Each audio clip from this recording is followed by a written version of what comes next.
Abismo, conexión con el misterio, con Nacho Navarro, en Aragón Radio.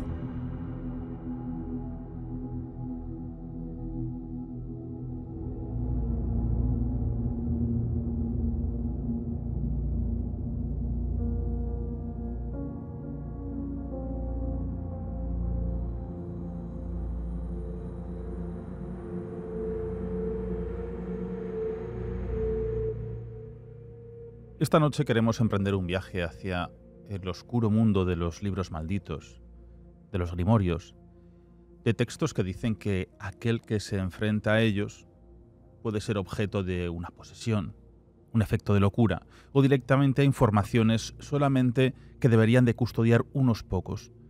Aquellos textos prohibidos, podemos decir que son diferentes, únicos, incomprendidos, donde aparecen no solamente ritos de la antigüedad, sino los conjuros, los dominios, la demonología, los pactos con el más allá, pactos con el diablo, o incluso cómo hacer pactos para buscar siempre el bien, invocar los ángeles. Esto existe, y hay textos desde épocas muy antiguas, casi desde los inicios de la escritura.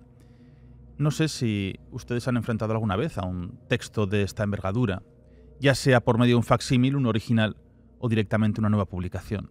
Pero desde luego es algo más que interesante y dicen que hay que estar muy preparado de mente para acceder a ellos. Así que nosotros hacemos un viaje por una serie de libros malditos. Comienza Abismo en Aragón Radio.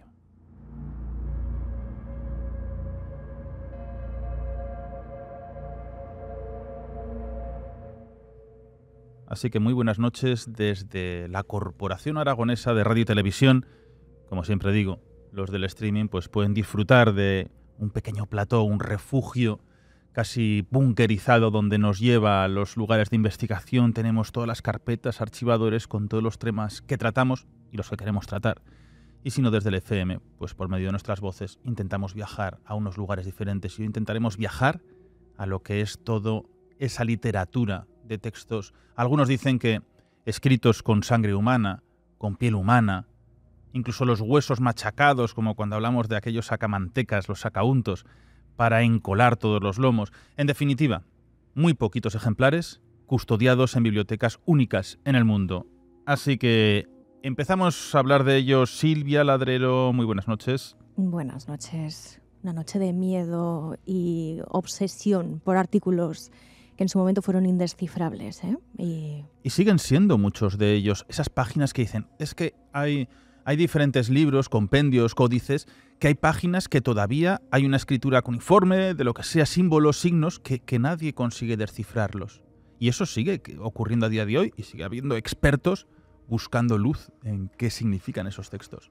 Además, coincide casi con una época donde en Zaragoza está proliferando textos del antiguo hebreo, ¿no? Que dicen que se ponen como piedras losas en diferentes iglesias, marcando unos puntos, que ha salido en diferentes medios de comunicación, pues como que a alguien le interesa poner esos lugares, marcarlos de una forma de arte diferente, pero que nadie sabe lo que significa porque no tiene una lógica, o al menos una lógica para los que conocen la lengua hebrea antigua o nos quieren expresar algo. Así que es lo que ocurre con estas páginas.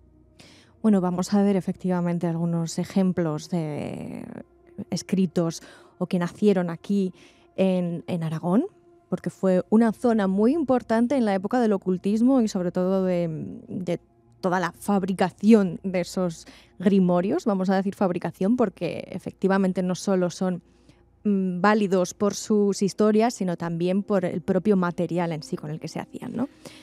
Y bueno, vamos a descubrir muchas historias. Daniel Higueras, buenas noches. Buenas noches, Nacho, Silvia. Hoy, como se podría casi vislumbrar, noche de apagar luces, ¿no? Encender velas, colocarse auriculares y sumergirnos en esa literatura, en esas obras literarias, en esos textos antiguos que casi que nos llevan de la mano a lugares que no podríamos ni imaginar, y muchos de ellos, como veremos, bendecidos, incluso malditos. Esas primeras imprentas donde iban colocando imprenta ya, letra a letra. Antes, lógicamente, era toda una escritura manual. En Aragón, las zonas de Híjar, aparecen las primeras imprentas que tenemos en la península, o sea, tan cerquita de aquí.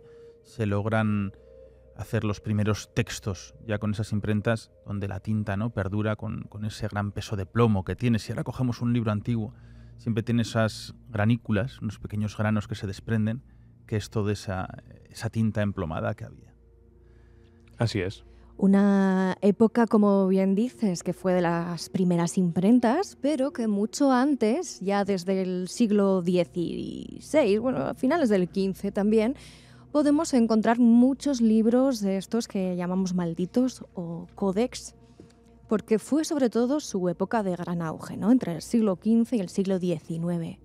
En el siglo XIX, precisamente, es aquí, en España, en Europa, donde más nacen todas estas publicaciones relacionadas con el ocultismo, porque hay una fiebre por el ocultismo, y que viene muy ligada a dos ciudades en España, que son Sevilla y Zaragoza. Uh-huh. Porque hay una corriente en la que ya hemos hablado de esto en otros programas, como por ejemplo el de Becker. Ujú. Son dos ciudades que tienen muchísimo amor por este tipo de historias y por el espiritismo. Con lo cual vamos a ver varios de esos ejemplos, pero desde luego Europa ha sido muy prolífica en todo este mundo de los libros malditos, ¿verdad? Bueno, al final, las grandes personalidades, cierto es que la cultura estaba reservada a unos pocos. Los que eran cultos en aquella época tenían el privilegio de saber interpretar, saber leer. El analfabetismo era la práctica mayoría, y esos suerte de sabiduría, bueno, les animaba muchas veces a hacerse preguntas, a hacer las grandes bibliotecas, ese afán por intentar conseguir de nuevo esa biblioteca de Alejandría, y cómo los realengos buscan custodiar, ¿no?, estos libros. Hoy hablaremos, por ejemplo, de Rodolfo II de Habsburgo, que es el emperador del Sacro Imperio Romano, que él fue el primer gran recopilador de la magia, de la astrología, la alquimia, objetos raros. Fue el que tenía el gabinete de maravillas y milagros dentro de su castillo, y era espectacular. Y se hizo con uno de los textos que empezaremos por él, ¿no?, como es el Codex Gigas. Pero esta forma también la tenemos en España. Uno de los grandes también era Felipe II. Y al final, todas estas casas reales, estos grandes palacios, estamos en una época donde estaban ellos rodeados por sus asistentes consejeros, que sobre todo eran nigromantes y alquimistas. Y es la época del auge de la alquimia. Aquello que se puede heredar casi del antiguo Egipto, donde aparecen unas escuelas alquímicas. Bueno, pues las principales casas reales europeas tenían sus nigromantes, sus alquimistas, sus magos, sus adivinos, sus astrónomos, porque se nutrían de ese mundo oscuro, de ese mundo que para ellos generaba luz, y era un mundo de muy pocos sabios. Además, me gustaría apuntar una cosa que has dicho que es muy interesante, la sabiduría, ¿no? Tenemos que pensar, situarnos en ese contexto histórico, porque ahora mismo, ¿qué tenemos? La sabiduría que se puede atribuir a la información, ¿no? Siempre se ha dicho que la información es tener poder. Es el poder absoluto, ¿no? Ahora mismo la información nos puede llegar desde muchas fuentes diferentes, pero en ese momento histórico del que vamos a hablar, como por ejemplo el códice Gigas, todo esto, estamos hablando de que transmitían a través de la escritura información. Y la información se transformaba en sabiduría. Y era lo que buscaban: conocimiento, sabiduría, poder. Claro, y esos libros, esos textos, al final eran los recopilatorios de el que lo escribía, de todo lo que él había aprendido, todo lo que sabía. Esa sabiduría era plasmada. Por eso hay códices, como vamos a ver en el primero, de que no solamente está el texto bíblico, los textos sagrados, sino que él fue informado de diferentes acontecimientos, diferentes ritos, y también quería plasmarlo ¿para quién? Claro, ya no es para el siguiente que venga, sino para el que logre descodificar estos textos. Así que, si te parece, Silvia, nos sumergimos en uno de los grandes códices, nunca mejor dicho, que tenemos en el mundo. Venga, pues vamos hasta 1697, cuando se produce el incendio de la Biblioteca Real de Suecia. En ese incendio se destrozaron muchísimos ejemplares muy importantes de la cultura europea, pero se salvó uno de esos libros. Un libro de 624 páginas, 92 centímetros de alto, 50 centímetros de ancho, 22 centímetros de grosor y 70 kilos de peso. Este es el Codex Gigas. Se sabe que se escribió en 1630 y hay una cosa, aparte de su volumen, que a mí me llama muchísimo la atención. ¿Cuándo se escribió, perdón? 1630. Está fabricado con piel, como muchos de estos códices, de estos grimorios de los que vamos a hablar esta noche. Pero además es que son 160 pieles, no de ternero o otras pieles más utilizadas en este tipo de libros, sino de burro.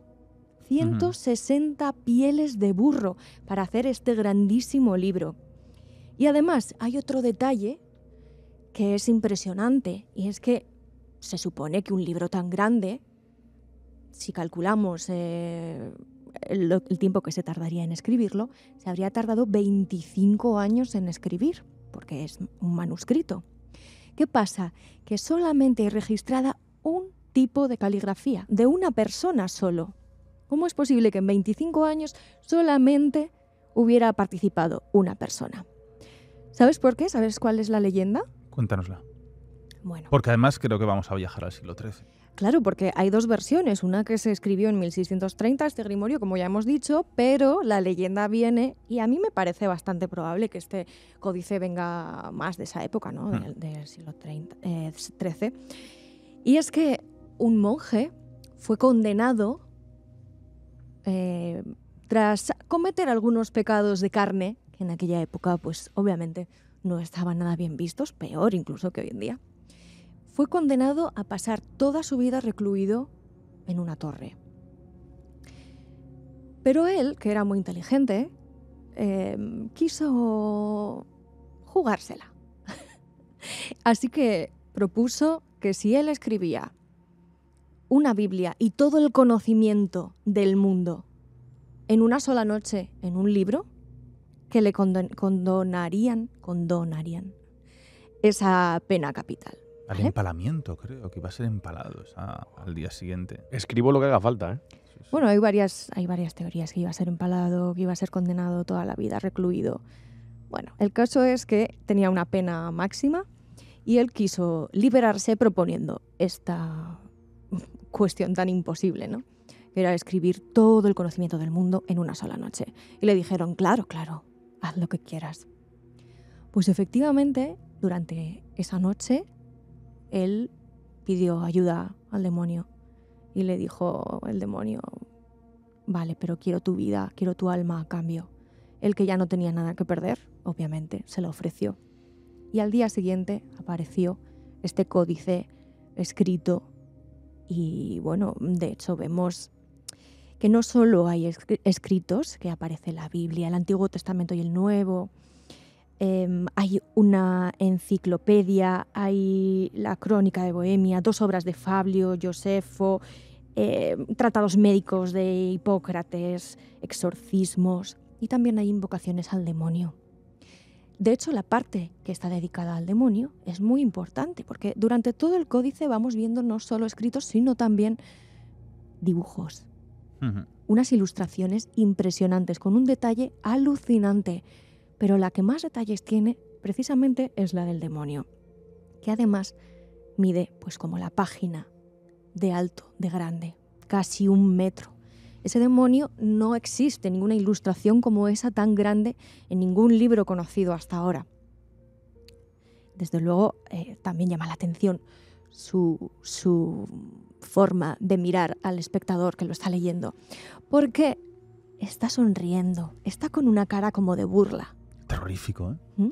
Porque el propio demonio es el que estaba dictando este códice de tanta sabiduría del mundo.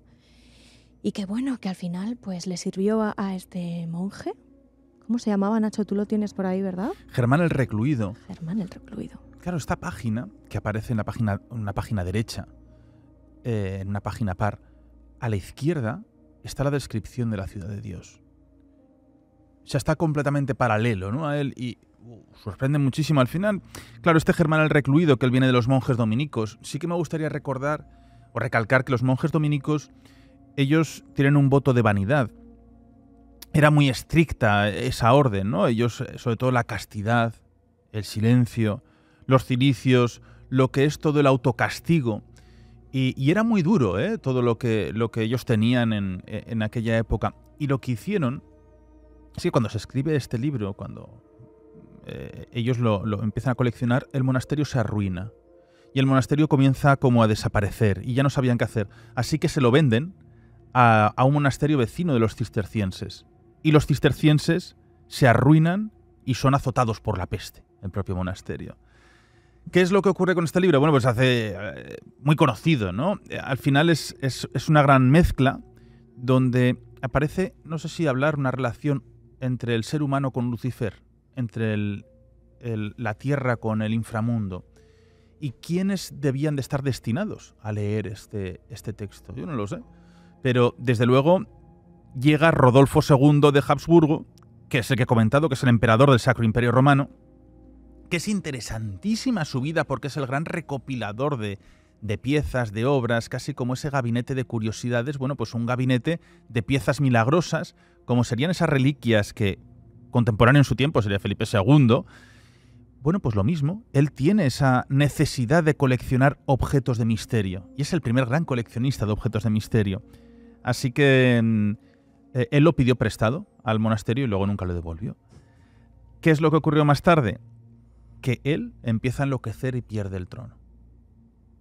¿Y qué es lo que va a ocurrir? Bueno, pues que, como bien ha dicho Silvia, la reina Cristina, que es la reina de Estocolmo, la reina de Suecia, es la que adquiere ese libro, está en una biblioteca, se incendia la biblioteca, tiran los libros por la ventana que están en un cuarto piso, los libros quedan destruidos y cuenta la leyenda que cae sobre una persona y mata a la persona, pero el libro sobrevive.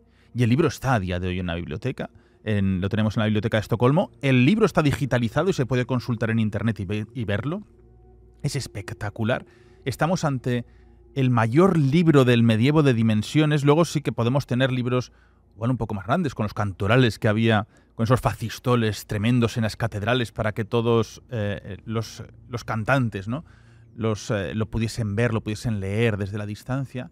Pero estamos ante un texto sin parangón. Yo no sé la necesidad de hacer esa dimensión, 70 kilos de texto, y cómo se incluye toda esa historia y ese libro que, bueno, pues como se dice, esa historia que va siendo maldito por el paso del tiempo y por los sitios donde está. Fíjate que además tiene una característica, y es que en la página de la que estamos hablando del demonio, de esa ilustración del demonio, con los años, con los siglos, han ido apareciendo una especie de sombras en la propia página, que son sombras que podríamos atribuir a seres humanos. Es decir, sí que son una pareidolia quizá, ¿no? Pero que son sombras que no están dibujadas, no hay tinta ninguna. Están apareciendo con el paso de los años. Con lo cual esto da muchísimo más interés, ¿no?, a esta leyenda de que es un libro maldito y que va absorbiendo las almas de todo aquel que se cruza con él. Y los caligrafistas y los arqueólogos que lo estudian, como bien has comentado, decir, no, es que la caligrafía es prácticamente la misma, es la misma mano. Lo curioso en este caso es lo que dicen también, que es que la tinta no encuentran diferencia entre la primera página, la última, ni la central, ni la otra. Entonces, claro, las tintas al final iban cambiando, esto era casero. Bueno, pues no encuentran prácticamente diferencia de tinta. ¿Cómo es posible este texto? Sí que aparece en el tramo de la Biblia lo que se llamaba como la Biblia Vulgata, que es la traducción bíblica de las lenguas antiguas, griego o lo que fuese, al latín, para que fuese más legible, para que llegase a un público más extenso, porque el latín sí que tenía, lógicamente, era el idioma que se podía hablar en todas esas zonas, y es lo que se conocen como las Biblias vulgatas, Biblias vulgares de Biblias del vulgo, donde se busca que el pueblo tenga acceso a esos textos. Pero no sé, tú que si a ti te dan este texto, este libro, ¿cómo lo encararías? ¿Cómo lo abrirías? ¿Serías capaz de pasar página a página tranquilo o buscarías algún contexto, lo querrías leer, querrías ir más allá o le tendrías un respeto de eso, decir, wow? Hombre, por supuesto, lo primero que me pondría son guantes, porque esta reliquia, ¿no?, de la escritura, pues me parece cuanto menos curiosa y sorprendente, porque hay muchos apuntes, como habéis nombrado, ¿no? El que la caligrafía sea la misma, Me parece increíble, ¿no? Y que la Los tinta, claro, que en incunables. ese momento estamos hablando de que no es como hoy, ¿no? Que más o menos podemos utilizar un bolígrafo, un tipo de tinta, un tóner, igual, y va a quedar exactamente igual, o las diferencias son prácticamente inapreciables. Estamos hablando del siglo probablemente XIII, en el que si cambiaba de tinta, si había un cambio de tinta en cualquier dibujo, en cualquier letra, en cualquier estrofa, se iba a hacer notorio, ¿no? Ujú. Me parece un misterio, la verdad. ¿Y cómo afrontar algo así? Pues con mucho respeto, por supuesto, ¿no? Estamos hablando de uno de los tratados de escritura más importantes, que encima, a colación del reguero que ha ido dejando de mala sombra, ¿no?, detrás de él. Y como decía Silvia, esas pareidolias o esas quizá manchas de humedad, ¿no?, un poco de vejez que van apareciendo. Me ha recordado un poco a las caras de Belmez, ¿no?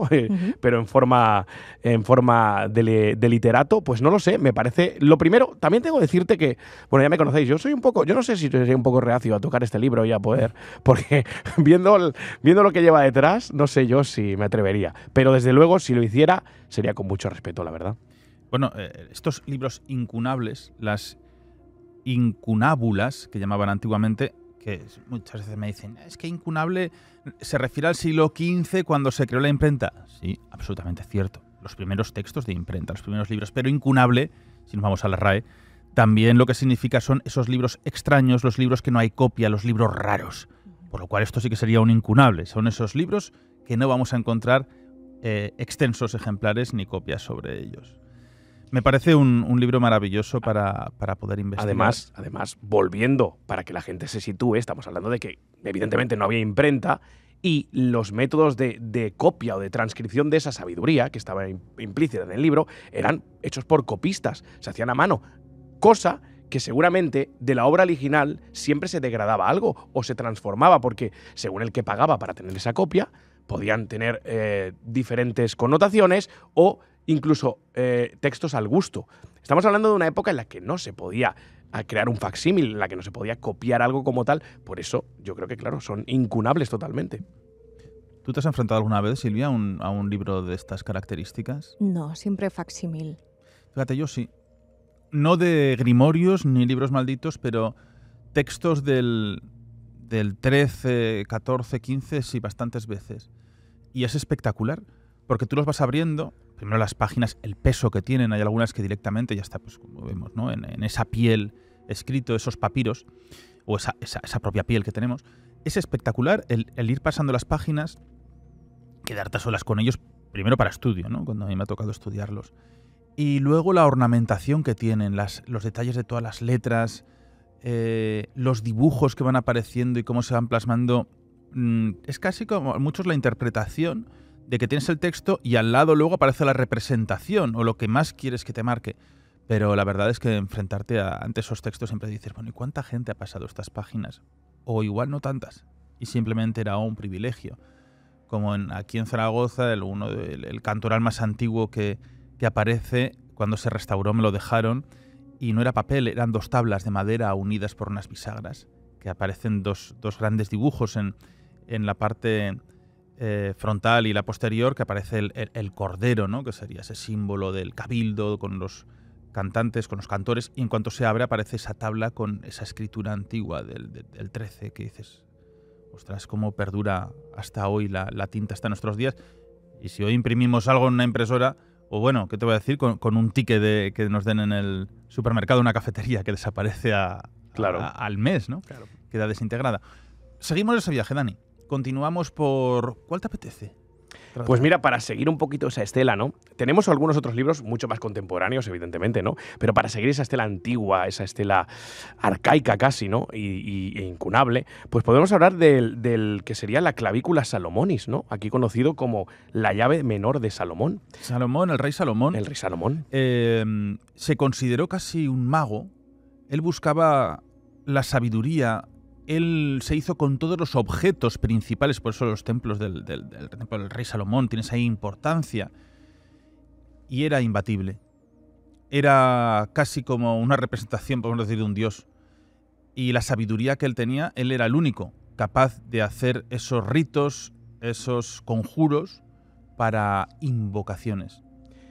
Fíjate, Nacho, Silvia, como tú bien has dicho, este libro, este compendio de invocaciones, de rituales, demoníacos, pero no como el tipo de demonio que conocemos en la cristiandad, ¿no? Un demonio más asociado al folclore judeo-islámico, en el que son espíritus que no tienen nada que ver con las fuerzas demoníacas que podemos imaginar de primera, como bien decía, en la religión cristiana, y tienen una connotación más mística, ¿no? Más mágica.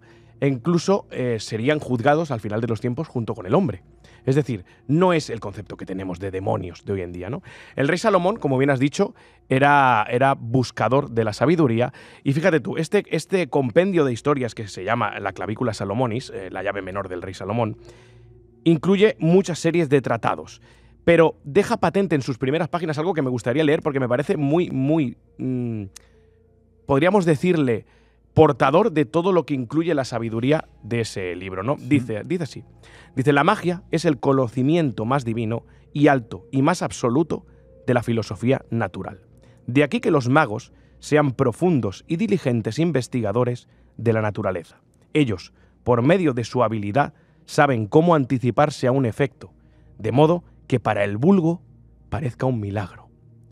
Es decir, aquí está sentando las bases de toda esta ritualística que pueden ser, como dicen historiadores, simplemente experimentos científicos a día de hoy, pero que para el vulgo, para el común de los mortales, le parecen un verdadero milagro, y más en ese momento histórico, ¿no?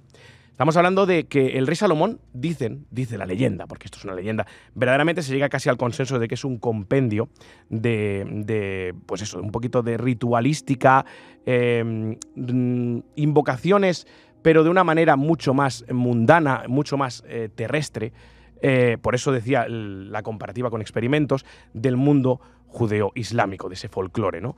Y sí que es cierto que la leyenda dice que lo escribió el propio rey Salomón y que se lo quería legar a su hijo, pero como su hijo no fue digno de ese honor, lo hizo enterrar en su sepulcro. Descubierto siglos después por los babilónicos, que no entendían nada. ¿Por qué? Dicen, porque no tenían la capacidad, no tenían el nivel de poder adquirir ese conocimiento, por eso no entendían, no comprendían todo lo que estaba escrito en ese libro. Es un libro bastante desconocido, pero que yo creo que alberga, como bien he dicho, esa magia, entre comillas, ¿no? Que hoy en día podría ser ese conocimiento, esa sabiduría, siempre volviendo, siempre remitiéndonos a lo mismo, porque es lo que se buscaba, el poder a través del saber, ¿no? Y yo creo que es muy importante. Y este libro, la gente le invito a que le eche un ojo, es bastante desconocido. Se data más o menos de entre el siglo XIV-XV y hay una segunda parte, que es la del Lemeguetón, ¿no? Que sería del 17, ¿no? Exacto, del 17, correcto. Que hay una traducción incluso al inglés, posterior, lógicamente, que el que lo hizo famoso fue Aleister Crowley. Hombre. Claro, no lo tildaría yo de brujo. No, pero no podía ser otro, ¿eh? Yo es que no sé cómo tildar a este hombre. Bueno, pues lo utilizaba él para todas las invocaciones de los espíritus. Claro. Decía que era la única opción que... Es que Aleister Crowley... Bueno, no sé si en su día hicimos un programa, pero es que... Salió en el de Frankenstein en nuestro canal, sí que hablamos de él, porque estaba muy relacionado con todo el grupo de literatos de esa época. Sí, enloqueció completamente. Que regalaste se le iba a tiros cuando intentó subir el K2 con el grupo, porque no querían acompañar ni una tormenta. Piensa, Nacho, que, mira, estamos hablando de este libro, ¿no? De este compendio de textos cabalísticos, y igual Aleister Crowley, al margen de lo que se podía pensar él, no estaba preparado para adquirir todo ese conocimiento. ¿Y qué pasa? Lo hemos visto en muchas referencias a ello, ¿no? Si intentas adquirir un conocimiento que te supera, acabas loco, ¿no? Igual es lo que le pasó a Aleister Crowley. Aquí se considera que el original se custodia en el Vaticano, en los archivos vaticanos. Claro, ¿qué habrá en los archivos vaticanos? Todo. Eso no da para un programa, eso da para una vida de programas, todo lo que hay allí.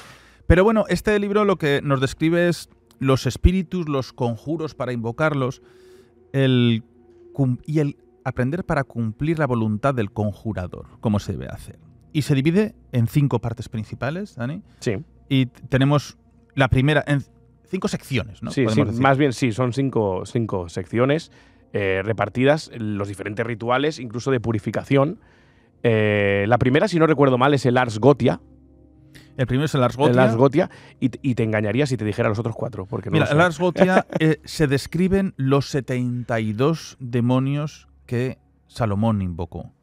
En la siguiente sección aparece el Ars Theurgia Geta, que son los 31 sellos de los espíritus aéreos que invocó Salomón y los encerró, porque él llegó a encerrar esos espíritus malignos. El tercero es el Ars Paulina, que es el supuesto Paulina descubrimiento de San Pablo, donde ahí te dice el número de ángeles que hay, las horas del día donde aparecen y se les debe invocar, los sellos, las invocaciones y los signos zodiacales de los diferentes ángeles.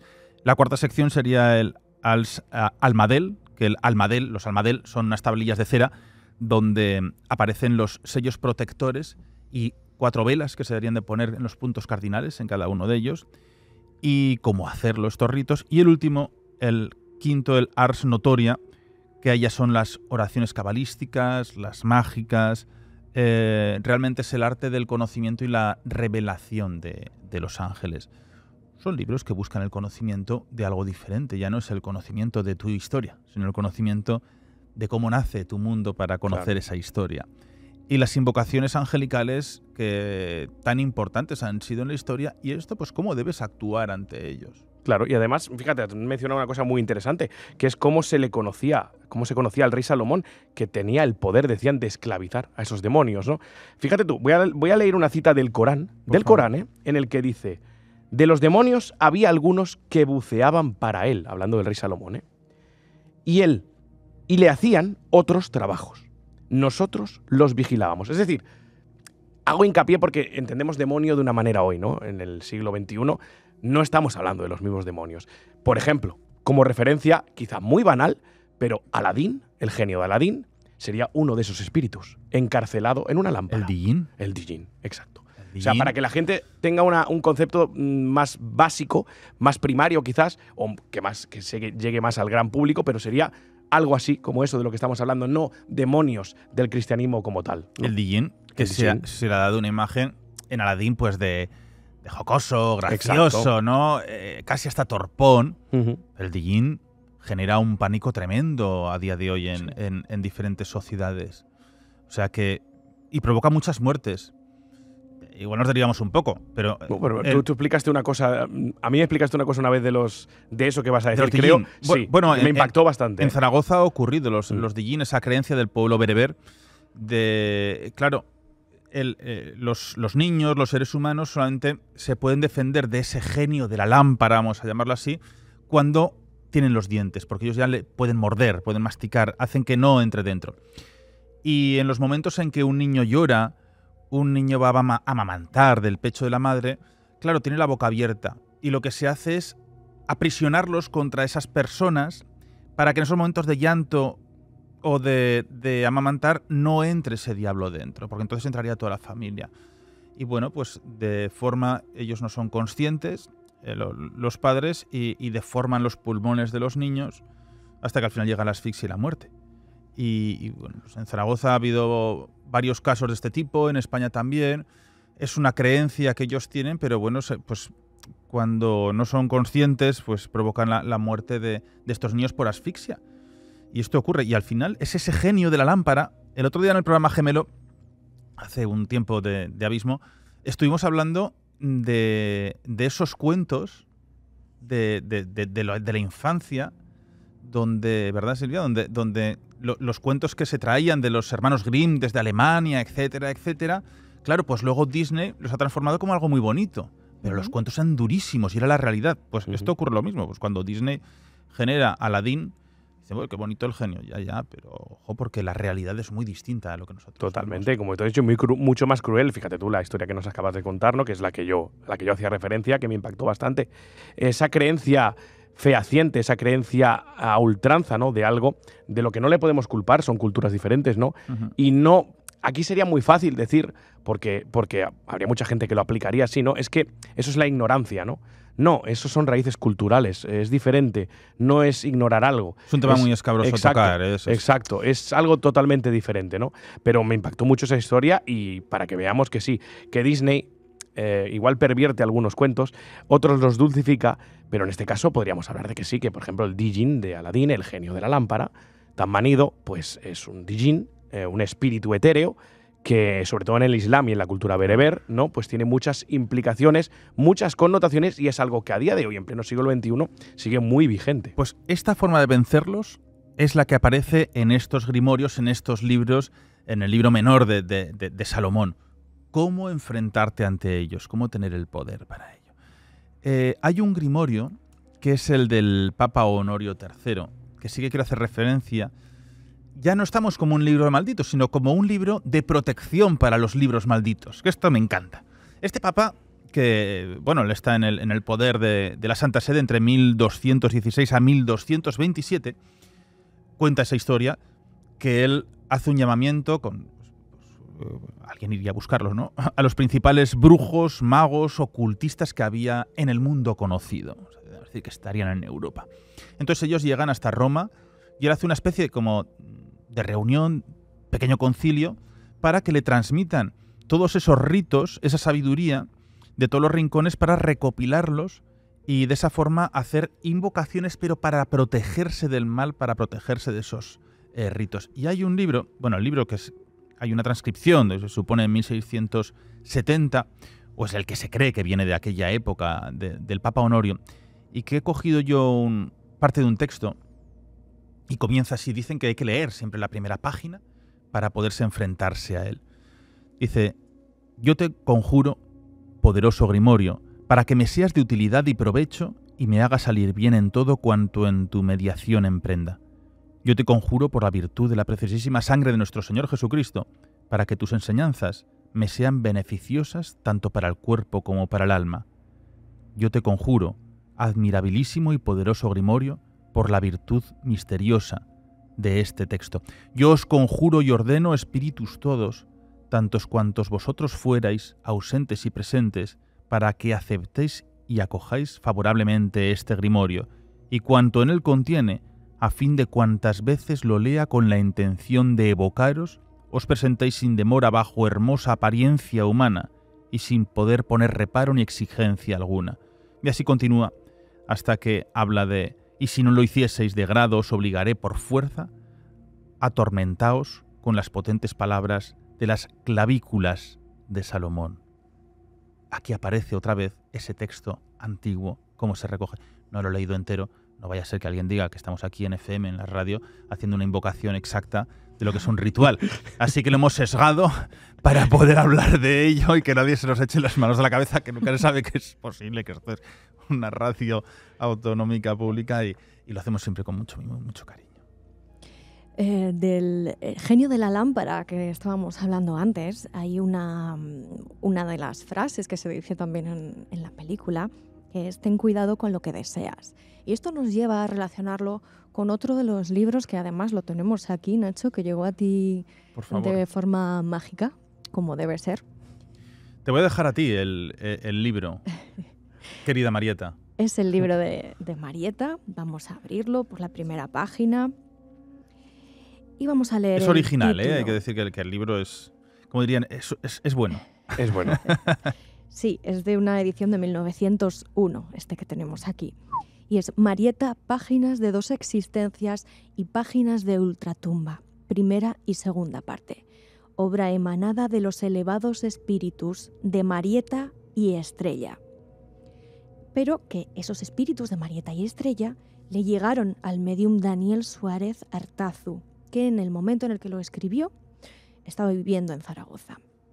Bueno, esta es una sexta edición, ¿vale? Porque en realidad se escribió en 1870. Fue dictado por estos espíritus de Marieta. El primer libro y Estrella, dictado a un medium por el más allá en España. Y está publicado por la Sociedad Progreso Espiritista de Zaragoza, que, como ya os he dicho, fue una ciudad que, bueno, pues fue cuna del movimiento espiritista y ocultista en el siglo XIX y principios del XX en España.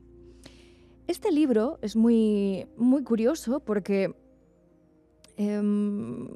bueno, es una especie de novela, historias que van contando cada una de estas dos protagonistas, de Marieta y de Estrella, y que sin duda tocan muchos temas escabrosos, el primer día de un muerto. Fíjate, ya verás, coge el índice y vamos a ver que está dividido en varias fases, a ver si lo encontramos. El índice entiendo que en estos libros estará al final de todo, sí, correcto. Primero, las dedicatorias. Primera parte, páginas de dos existencias. introducción, libro 1, capítulo, el choque de dos almas, luego el pobre Rafael, y después aparecería ya el libro 2 con los lamentos porque nacen, que nació en Granada, mirada al cielo, entre sombras y cuchilladas, etc. Dime. Ah, bueno, y luego hay una segunda parte, las páginas de Ultratumba. Páginas de Ultratumba, capítulo 1, el primer día de un muerto, la voz del cielo, Nápoles a vista de alma y a vista de pájaro, el Mediterráneo y fenómenos de luz. Habla como Job un espíritu rebelde. Como durmiendo se puede ir muy lejos, almas entre humo y ceniza, espejismos de conciencia, el bautismo de lágrimas, los muertos vivirán, la visita de un muerto, la sombra y la razón de dos existencias. Este libro, hemos dicho que estaba editado, publicado por la sociedad... ¿cómo es exactamente esta sociedad? Esta es la sociedad... La segunda. Esta es la Sociedad Progreso Espiritista de Zaragoza. Bueno, pues en esta sociedad hay miembros que se dedican a la política en primera línea, hay militares, hay gobernadores, hay gente muy importante. No estamos hablando de un libro que lo hayan escrito o que lo hayan recopilado 4 personas, bueno, pues que considerásemos analfabetos o que... No, para nada. Era gente que estaba completamente en boga. Y en ese momento, bueno, pues lo que se veía bien era que si pertenecías a la alta sociedad tuvieras relaciones con ese ocultismo. Pero hay algo que me gusta mucho de este libro, aparte del libro en sí, que es una maravilla, y el contenido, pero es el nombre. El nombre que, por cierto, se lo pusimos también a nuestra muñeca Marieta, esta que cada vez que se coge en brazos sigue la mirada del que la tiene. Bueno, pues hay otro libro, Marieta. Hay otro grimorio, Marieta. Y para eso nos tenemos que ir hasta el corazón del País Vasco, en una aldea escondida entre montañas y bosques espesos, donde se encuentra Marieta, en la provincia de Álava. Aquí en el siglo XII se erigía el monasterio de San Cipriano, que era un lugar pues, de reclusión y oración que también albergaba secretos oscuros y conocimientos prohibidos. En sus profundidades, entre criptas y pasadizos ocultos, nació una obra que cambiaría el curso de la historia esotérica, el libro esotérico de Marieta, que no tiene nada que ver con este, sí, yo solamente no lo conocía. El título. Entonces la leyenda cuenta que fue un monje de nombre Ezequiel quien tras largos años de estudios de los arcanos y noches en vela, pues hizo esta compilación. Entonces estaba obsesionado con los misterios del más allá, los secretos de la magia negra, y lo escribió con tinta mezclada con su propia sangre y lo encuadernó el manuscrito con piel humana. ¿De dónde la sacaría este monje? No lo sabemos. A medida que escribía, se dice que un poder oscuro le susurraba al oído, revelándole conjuros y rituales capaces de invocar entidades demoníacas y controlar las fuerzas sobrenaturales. ¿Qué pasa? Que él mismo, que fue el primer guardián de este libro, cuando lo finalizó, se dio cuenta de que tenía tanto poder que era muy peligroso. Entonces, para proteger al mundo de este poder, de este libro, escondió el libro en una cámara secreta dentro del propio monasterio y lo selló con conjuros de protección. Pero las fuerzas oscuras ya habían dejado su marca en este libro de Marieta. Entonces, este libro, que ya hemos dicho que fue en teoría escrito por este monje en el siglo XII, bueno, pues ha ido apareciendo y desapareciendo a lo largo de los siglos. Sabemos que en el siglo XVI hubo un primer intento de conseguir llegar hasta esta cripta donde está guardado el libro, y que todos los que allí entraron, bueno, pues se volvieron locos. Pero es que hay una historia que sí que está documentada en el siglo XVIII de Jean-Baptiste Dubois, que a través de sobornos y engaños a los monjes que aún residían en el monasterio de San Cipriano, consiguió tenerlo, estudiarlo e incluso se lo llevó a París, donde él vivía. Este investigador, que había engañado a estos monjes, bueno, pues precisamente por las artimañas que había conseguido para poder leerlo y estudiarlo, apareció muerto al día siguiente y con la cara completamente tensa, con una expresión de terror horrorosa. Otra historia relacionada muchísimo más reciente, en los años 60, aquí en España, un grupo de españoles se sabe que entró hasta esta cripta, que hoy en día, bueno, y en aquel momento eran ruinas, pero aún se seguía manteniendo en esa cripta un pilar con el libro puesto, devuelto a su ser en ese mismo momento. Se dice que es un libro que tiene conjuros y rituales capaces de invocar entidades demoníacas, pero que las consecuencias son terribles de desgracia, locura y muerte. Y que está protegido por guardianes espirituales para que no caiga en las manos equivocadas. Es decir, que si llega hasta ti, es porque tú tienes ese poder. Ahora, si llega hasta ti y no eres uno de los elegidos, morirás. Aquí está ese manuscrito de Marieta, que tendremos que ir tal vez en uno de nuestros ruidos blancos, Nacho, hasta las ruinas del monasterio de San Cipriano, a ver si encontramos este... No, pero si lo encontráis, dejadlo allí, no lo traigáis. A ver si quiere venirse con nosotros. Al despacho también. Si quiere. Me parece increíble, me recuerda mucho, ¿no? Porque claro, si hablamos de libros malditos, por excelencia, ¿no? El que le sonará a todo el mundo. Es el libro de los muertos, ¿no? El Necronomicon. También encuadernado con piel humana.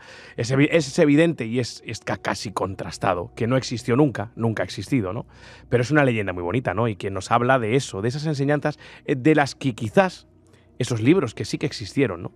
Se inspiraba toda esta leyenda del Necronomicon, ¿no? Que me parece, bueno, la más relevante también que nos ha llegado a nuestros días, ¿no? Pues También. yo de este libro, del de Marieta, quise hacer un audiolibro y lo empecé, me quedé 2 capítulos y luego ya por tiempo no seguí, pero hubiese sido interesante. Pues eso es que no tenías que seguir leyendo, Nacho. ¿No? No. Pero hay capítulos ahí. Yo estoy de acuerdo con Silvia, ¿eh? Suscribo sus palabras. Sí, pero hay capítulos ahí que has leído que me parecen súper potentes, ¿no? Unos títulos. ¿Has leído algo de Luces en el Mediterráneo? Sí, mira, por ejemplo, la introducción te dice: ni la existencia, ni el trabajo, ni el dolor concluyen donde empieza un sepulcro. Si el agitado sueño de la vida no es el reposo, no lo es tampoco el profundo sueño de la muerte. No es el ser inanimado, inerte y frío, la actitud inmóvil de un descanso eterno. Si vivir es movimiento, morir es tomar otro nuevo, es terminar una tarea impuesta de existencia para emprender otra, consecuencia de la anterior. Es el fin de una jornada que conduce a un progreso. Morir es desviar la visión del nervio óptico que transmite la imagen, es romper con el pensamiento a través del cráneo que le contiene, es eliminar la voluntad del músculo que la obedece. Morir es despejar la memoria de las densas brumas de la materia. Morir es dar amplitud a la materia sujeta a ondulaciones limitadas. Morir es, en fin, emanciparse el alma de la esclavitud de una organización por naturaleza fatal. Pues así comienza la lectura inerte de ese ser por medio de un medium, como se comunica desde un más allá, explicando su propia muerte. Esto me parece que es genial. La verdad, y es escritura de esta que conocemos como escritura anónima, ¿no? Debió ser, o sea, a través de un medium. Sí, pero ellas tienen nombre, ellas decían quién eran, dónde nacieron, sí, pero cuál era su vida, que utilizaban por qué de canal al medium, exacto, ¿no? Y esa tan ¿no? Escritura, eso es. Creo que se llama anónima, ¿no? Recuerdo, ¿no? Es como que No. Yo lo desconozco. Ay, ¿cómo se llama? Escritura... Es que no lo sé. Yo lo desconozco, pero al final, bueno, fue este medium igual tiene otro nombre, sí. el responsable de Daniel Suárez Artazu, como es el medium de la Sociedad Espiritista Española, como dice, el privilegiado, ¿no? Porque aquí al inicio de este libro, él te dice: al frente de estas páginas que hemos tenido la gloria de ser los elegidos para recibir en depósito, queremos ofreceros, por los elevados pensamientos que en ellas habéis vertido, esta prueba de nuestra admiración y respeto, que si es pequeña por lo que valéis, es grande por la efusión con la que es ofrecida. Zaragoza, 22 de noviembre de 1870. Escritura automática. Eso. Automática. Eso es. Oye, eso es. Perdonad, antes has hablado, Silvia, de ese guardián que tenemos en Navarra del libro, pero Dani quería hablar de otro guardián. Oh, qué bien hilado, Nacho. Madre mía, sorprendente, ¿eh? Sí, porque también, claro, un clásico de los libros es ese guardián entre el centeno, ¿no? Tan yo creo que clasificado como maldito, pero si nos vamos a los críticos literarios, es uno de los mejores novelas sobre la adolescencia que se han escrito nunca. Entonces, bueno, todo el mundo, yo creo que hubo un momento de mucho auge sobre este libro, ¿no? Se han hecho programas, han corrido ríos de tinta sobre él. Pues si nos vamos a esta obra literaria, ¿no? Escrita por Jerome David Salinger en el 51, sabemos que, por ejemplo, Mark David Chapman, el asesino de John Lennon, lo llevaba en un bolsillo cuando tiroteó a John Lennon en frente del edificio Dakota. Robert John Bardo, el asesino de Rebecca Schaffer, la actriz, también estaba totalmente obsesionado con el guardián entre centeno. Y John Hinckley, en el intento de asesinato a Robert Reagan, el presidente de Estados Unidos, también se sabía que estaba, porque la tenía en su casa, estaba totalmente sumergido en esa novela adolescente en la que Howland Caulfield, el protagonista de 16 años, simplemente transita en ese madurar hacia el ser adulto, pero sí que es cierto que se pueden extraer unas connotaciones de desacato por la autoridad, ¿no? Esa hormonación adolescente que nos lleva un poco a la negación de todo, ¿no? Al no encontrar tu sitio. Y para mentes, como dicen los sociólogos, un poco más frágiles, puede influir muchísimo, como por ejemplo tenemos más, pero en estos 3 casos tan notables, ¿no? De asesinatos tristemente famosos, como el de John Lennon. Y yo, pues documentándome un poco, se lo comentaba a Silvia antes de empezar el programa, fíjate tú que me ha parecido curioso, ¿no? Que en los 3 casos más notables en los que está inmiscuido, en los que está rondando el guardián entre centeno, el nombre de John está presente, ¿no? Mark David Chapman mató a John Lennon y los otros 2, el intento de asesinato a Ronald Reagan es por John Hinckley. Y el asesino de Rebecca Schaffer fue Robert John Bardo. Curioso, anecdótico quizás, pero me parece curioso. Yo esta historia. Yo lo relaciono no con un John, sino con un Jack. Oh, también. Bueno, pues nosotros lo relacionamos con la J. Con la J. Claro. Con la J. Hilamos más fino. Con la J, la letra J. No, J. J. No, la No, J. no. Sí, con Jack, el protagonista de la película y del... Bueno, sí, de la película, en realidad, Aquí del somos Resplandor. Muy fans de J-Talent, no vaya a ser que... Jack, el protagonista del Resplandor, en la que, bueno, pues aparecen las primeras escenas. Hablo de la película, ¿eh? Sí, Esto sí. no ocurre en el libro. Se hace una referencia clara a este libro relacionado con todos estos asesinos, porque el propio Jack, al principio, está leyendo en su casa este libro. Bueno, bastante... Curioso cuanto mínimo, ¿no? Un guiño de Kubrick, supongo, al momento Efectivamente. de la sociedad estadounidense y a ese Sí, auge. porque todo ocurrió más o menos en esos años, ¿no? De los 60 a los 80, Sí, que es cuando también se hizo El Resplandor. exacto. Bueno, A mí me gustaría, Silvia, que me contases una historia que antes has empezado, pero digo, lo contamos en el programa, que es el libro verde de Aragón. Yo esto lo desconozco por completo. Yo no sabía que Aragón puede tener casi su propio, no grimorio en este caso, sería un libro maldito o un libro marcado por la tragedia. Bueno, en Aragón ya te digo que se han escrito muchos libros y muchas revistas. Ha habido muchas publicaciones, de las primeras publicaciones que se hicieron en España en relación al ocultismo, se hicieron aquí. Pero este libro del que me estás preguntando, el libro verde, se escribió en 1507, es un manuscrito de genealogías de los aragoneses que procedían de los judíos conversos. ¿Qué pasa? Que, bueno, en realidad no se llama el libro verde, ¿sabes? Se le atribuyó este nombre a raíz de las velas de color verde que llevaban los condenados en los autos de fe, ¿vale? Pero no es que el libro sea maldito en sí, sino que es un libro que precisamente por ese carácter difamatorio que tuvo en su época, provocó muchas muertes y además también provocó que muchas familias quedasen prácticamente apartadas del resto de la sociedad. Y como explica en esas primeras páginas del propio libro, el autor, que en principio sería desconocido, pero que ahora os contaré que hay algunas teorías, se explica en esas primeras páginas qué se hace para que tu sangre, si quieres contraer matrimonio con una familia, sepas con quién vas a unir tu sangre. Es decir, que puedas saber si son cristianos viejos o no. Ya partimos de un punto, pues sin duda, acusatorio, difamatorio, lo que estamos diciendo, y que produjo muchas familias, la tristeza de muchas familias, ¿no? ¿Qué se sabe, aparte de que la Inquisición lo prohibió en 1620, casi un siglo después, que durante ese siglo XVI sí que se utilizó mucho, pero la Inquisición lo prohibió en 1620 porque se supone que no era de buen cristiano? En 1622 se quemó en la plaza se recogieron durante 2 años todos los ejemplares que había de ese libro verde de Aragón y se quemaron en la plaza del mercado de aquí de Zaragoza. Y además, en 1623 se declaró proscrito por una Real Pragmática para que si había algún tipo de ejemplar, de copia que se hubiera escapado a esa quema, bueno, pues nadie se atreviese a leerla porque entonces sería perseguido por el maligno, ¿no? Y además estaría probablemente excomulgado si lo pillaban.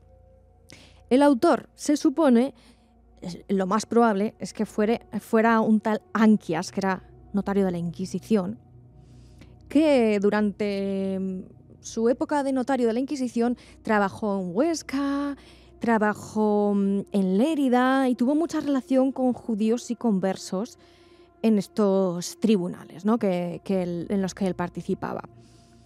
¿Qué pasa? Que en 1507, que es justo cuando se escribió este manuscrito del Libro Verde, se declaró la peste en Zaragoza, que es donde él estaba viviendo en ese momento. Pues bien, él cogió y se exilió, se huyó, primero a Peñaflor, salió por Peñaflor y al final acabó en Belchite, donde pasó muchos meses. Era una persona bastante poco sociable, así que lo que hizo fue recluirse en su propia casa y empezar a escribir todos estos nombres, esta retahíla de nombres, de apellidos. Además, es que lo explica tal cual. Fulano de no sé cuántos, casó con no sé quién y tuvo 2 hijos. Además, utiliza incluso adjetivos despectivos. Esto nos ha llegado hasta nuestros días, y que hay algunos de los manuscritos, 4 en concreto, que los ha podido recopilar. Bueno, de hecho, un profesor mío, Miguel Ángel Motis Dolader, escribió un libro sobre esto en 2003. Y han podido llegar hasta nuestros días. Esa lista de apellidos, que no vamos a decir ninguno para que ninguno se sienta excluido, que a día de hoy, fíjate qué cosa más absurda, ¿no? Que hubieran relegado a tu familia a lo peor simplemente por cómo te llamas, ¿no? Pero sí, eso existía y a día de hoy lo podemos leer, lo podemos buscar, el Libro Verde de Aragón. Y podemos encontrarlo, ¿no? Uh-huh. Bueno, yo creo que hemos tocado bastantes libros malditos y grimorios. Igual alguno nos escucha decir, bueno, están hablando de grimorio, pero ¿qué es un grimorio? ¿Qué es un grimorio? Bueno, pues yo creo que un tratado indescifrable. Compendio, ¿no? Sí. Un compendio de ritos, de hechicería, de ocultismo, podemos decir también. Y conocimiento del más allá. Conocimientos diversos. Rituales. Sí. Exacto, o sea, que esos serían los grimorios. Este programa daría para muchísimo. Pienso que deberíamos hacer más programas sobre libros malditos, porque al final el libro es algo que no tiene que desaparecer, que tiene que estar siempre presente, y que ojalá nosotros tenemos siempre las estanterías en nuestras oficinas repletas de libros, también de magia. Por supuesto que tenemos libros de magia, tenemos nuestros pequeños grimorios y compendios, y que muchas veces ahora, ¿no?, la tecnología sustituye a los libros, y que tanto nos gusta reivindicar el mundo de los libros y que no se pierda. Yo soy partidario del olor del papel, del tacto, de esa imprenta. Y solamente hay que ver la mesa. Gente en los streaming nos dice, madre mía, qué revolución hay de papeles ahí en esta mesa. Un día iremos hablando aquí en las redes, pero tenemos diarios de épocas de guerra, tenemos diarios de principios del siglo XX. Por ejemplo, aquí debajo, fíjate, ahí tienes el asesinato de Canalejas. El original del asesinato de Canalejas. Aquí tengo el original de Se entregaron, cuando tienes el día siguiente al golpe de Estado, ese martes 24 de febrero de 1981. Me encanta, la revista Blanco y Negro. Que es allá del 1898. Tenemos aquí 20 céntimos costaba. El noticiero. Con unas portadas fantásticas. Esto fue la primera publicación que se hizo en España con estas ilustraciones tan grandes, ¿eh? Sí. Ujú. Tenemos revistas procedentes de Berlín de la Segunda Guerra Mundial originales. Bueno, al final tenemos el diario Amanecer, un sinfín. Los iremos sacando. Silvia Ladrero, muchísimas gracias. A ti me ha encantado este tema. Todo lo que tiene relación con los libros me apasiona. Mr. Krell, Dani Gras, lo de Mr. Krell es porque él está en Kik, que tiene un canal en un casi como un youtuber de esos con las nuevas plataformas de Kik. Mr. Krell, muchas gracias, Dani. A vosotros siempre, ¿no? Junto con Silvia estoy totalmente de acuerdo, ¿no? Los libros son arte, es una maravilla que nos han legado y que al fin y al cabo, como la piedra, y decía Platón, ¿no? Los libros son esos objetos que han visto nacer y morir civilizaciones y que perduran en nuestra memoria y nos trasladan esa sabiduría que hablábamos aquí, que intentaban plasmar. Y yo me pregunto, ¿no? ¿Qué no nos habrá llegado de aquella biblioteca de Alejandría, ¿no? Qué pecado aquello. Esos libros, ¿no? La luz por la noche, que siempre es tan bonito leer antes de acostarnos, mientras tomamos lo que sea, ¿no? Que fue una pequeña infusión. Y mira, aquí tenemos unas tazas, las de Abismo, que las encontramos, el que quiera, en la tienda de la tele. Ahora nuestro compañero Chus pondrá aquí el enlace de la página donde lo podemos encontrar y así hacer la colección de las míticas tazas de Abismo. Pero permitidme que acabe leyendo ese libro de Medium dictado desde el más allá, con esa página que te ha impactado. Me dices, páginas de ultratumba, el nombre ya es potente. Libro primero, el dictado de Marieta, el primero de los dictados. Capítulo 1, el primer día de un muerto. Y Marieta dice: yo me sentía morir. Estaba enferma, muy enferma. Un dolor que algún tiempo atrás se fijara en mi corazón. Apurado mi sufrimiento, recrudecía sus latidos. La fiebre abrasaba mi cabeza y el frío se apoderaba de mis pies. Morir. Este refugio de los seres, fatiga por el cansancio de la vida, esta esperanza única de aquellas almas que, acrisoladas en un sentimiento puro, no encuentran sobre la tierra quietud para su sueño, manantial para su sed, ni amor para su amor. Morir. Esta idea que intimida tanto a los seres humanos que tienen que morir, fue acariciada por mi deseo con los halagos tristes de una pena que no ha de concluir jamás. Me sentía que iba a morir, pero sin miedo, porque un corazón yerto y desheredado de todos los afectos no tiene horror al vacío, es un abismo profundo donde cabe el abismo de la muerte.